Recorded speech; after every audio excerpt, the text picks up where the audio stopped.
ज्याला सत्य बोलण्याची सवय आहे तो कुठेच ऍडजस्ट होत नाही, ना नातेवाईकांमध्ये, ना समाजात, ना ऑफिसात, ना मित्रांमध्ये. कारण त्याचं सत्य हे सर्वांना टोचत असते. सत्यामुळे काही लोकांवर वाईट वेळ आली असेल तर त्यांच्यावर हसू नका, कारण त्यांची वेळ सर्वांचे चेहरे लक्षात ठेवत असते. राष्ट्रसंत तुकडोजी महाराज म्हणाले, दुजास वाईट वाटे म्हणून सत्याचा त्याग करू नको. सुखाचा मंत्र घे साचा, जीवन मैदान सोडू नको. सुखाचा मंत्र सत्य बोलणे, सत्याने बोलाल तरच टिकाल.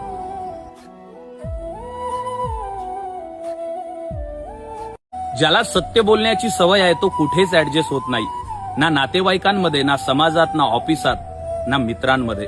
कारण त्याचं सत्य हे सर्वांना टोचत असते. सत्यामुळे काही लोकांवर वाईट वेळ आली असेल तर त्यांच्यावर हसू नका, कारण त्यांची वेळ सर्वांचे चेहरे लक्षात ठेवत असते.